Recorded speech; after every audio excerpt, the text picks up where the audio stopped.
રાધનપુર ખાતે Indian Red cross દ્વારા અનોખી પહેલ સરહદી વિસ્તારના લોકો માટે ફ્રી એમ્બ્યુલન્સ સેવા શરૂ કરવામાં આવી। પાટણ જિલ્લાના રાધનપુર ખાતે ઇન્ડિયન રેડ ક્રોસ સોસાયટી દ્વારા રાધનપુર તાલુકાની અંદર શહેર તેમજ સરહદી વિસ્તારની જનતા માટે આરોગ્યની ચિંતા કરી ડોક્ટર નવીનભાઈના નેતૃત્વ નીચે એમ્બ્યુલન્સ ચલાવવામાં આવી રહી છે। તેમની સારી કામગીરીને લઈને ગરીબને જરૂરિયાતમંદ દર્દીઓની અંદર ખુશી જોવા મળી રહી છે। તેને લઈને ડોક્ટર નવીનભાઈ ઠક્કર તેમજ બોર્ડ ઓફ ડિરેક્ટર દ્વારા દાતાઓના સહયોગથી એમ્બ્યુલન્સ સેવા ફ્રી કરવામાં આવી છે। તેને લઈને સરહદી વિસ્તારના ગરીબ દર્દીઓની અંદર ખુશીનો માહોલ છવાયો છે। ડોક્ટર નવીનભાઈ ઠક્કરે એક સેવાભાવી વ્યક્તિ તેમજ Indian Red Cross board of director રાધનપુરની અંદર હર હંમેશા સેવાકીય પ્રવૃત્તિ વિધવા મહિલાઓને સિલાઈ મશીનો બ્લડ કેમ્પ જેવી અનેક સેવાઓ કરી રહ્યા છે। તેની કામગીરીને લઈને લોકોની અંદર ખુશી જોવા મળી રહી છે। રાધનપુર તેમજ સરહદી વિસ્તારની જનતાને આરોગ્યની સેવા અને ચિંતા કરી ફ્રી એમ્બ્યુલન્સની સેવા કરતા ઇન્ડિયન રેડ ક્રોસ સોસાયટીના ડોક્ટર નવીનભાઈ ઠક્કર તેમજ દાતાઓના સહયોગથી આ સેવાકીય પ્રવૃત્તિની સરહદી વિસ્તારના લોકો માટે જાહેરાત કરવામાં આવી છે। Reporting by Manu Thakkar, Radhanpur. Indian Red Cross Society Radhanpur 2005થી આ સરહદી વિસ્તારમાં એના સ્થાપના કાળ પછી સેવાકીય પ્રવૃત્તિમાં અગ્રિમ હરોળમાં પાટણ જિલ્લાના પશ્ચિમ વિસ્તારમાં આગવી પ્રતિષ્ઠા ઊભી કરી છે। સરહદી વિસ્તારમાં 3 એમ્બ્યુલન્સ સેવાઓ માત્ર બળતણના ભાવે આપતી આ સંસ્થા દર્દીઓ માટે ખૂબ આશીર્વાદરૂપ નીવડી છે। પ્રતિ વર્ષે 50 આર્થિક રીતે પછાત ત્યક્તા વિધવા બહેનોને મફત સીવણ મશીનનું વિતરણ કરવામાં આવે છે દાતાઓના માધ્યમથી।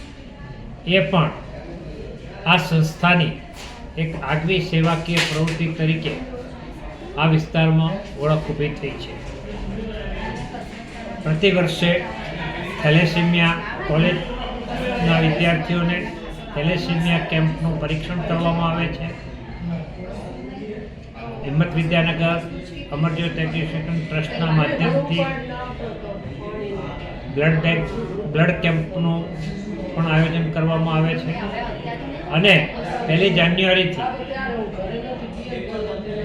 સમગ્ર રેડ ક્રોસની પ્રવૃત્તિમાં ખાસ ધ્યાન ખેંચે એવી એક સેવાકીય પ્રવૃત્તિ ફૂલપુરા ગામના અને રાધનપુરમાં ગંજમાં વ્યવસાય કરતા રણછોડભાઈ જયવંતભાઈ ચૌધરી દ્વારા પ્રાયોગિક ધોરણે પ્રથમ 1 વર્ષ માટે, આમ તો એમણે દાન કાયમી ધોરણે જાહેર કર્યું છે, પણ અમે પ્રાયોગિક ધોરણે 1 વર્ષ માટે માત્ર નજીવી રજિસ્ટ્રેશન ફી લઈ અમદાવાદ, મહેસાણા, પાલનપુર, ડીસા, પાટણ જેવા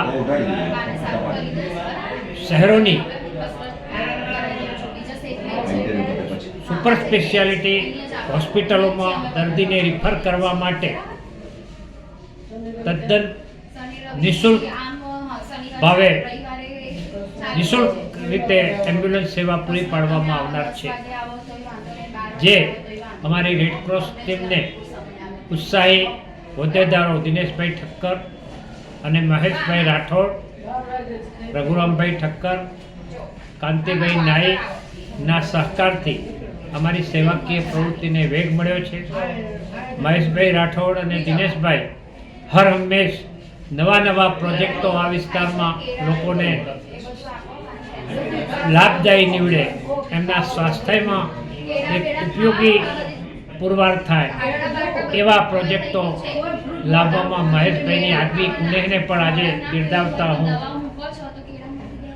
ખૂબ ગૌરવ અનુભવું છું। સરકારની સૈદ્ધાંતિક ધોરણે રેડ ક્રોસ દ્વારા બ્લડ બેંકની મંજૂરી પણ મળી ગઈ છે। રેડ ક્રોસના ઉત્સાહી ચેરમેન, રાજ્યના ઉત્સાહી ચેરમેન અજયભાઈ પટેલ દ્વારા 11 લાખ રૂપિયાનું માતબાર રકમનું દાન પણ અમને મળી ગયું છે। હવે ગુજરાત રાજ્યની રેડ ક્રોસ સંસ્થા દ્વારા બ્લડ બેંકના સાધનો પ્રાપ્ત થયે ટૂંક સમયમાં આ વિસ્તારમાં બ્લડ બેંક પણ ચાલુ કરવામાં આવશે। એ એક મહા કાર્ય હશે એમ અમે રેડ ક્રોસની ટીમ માનીએ છીએ। સાહેબ આપનું નામ? ડૉક્ટર નવીનભાઈ ઠક્કર, પ્રમુખ રેડ ક્રોસ સોસાયટી, મંત્રી અમરજીત એજ્યુકેશન. થેન્ક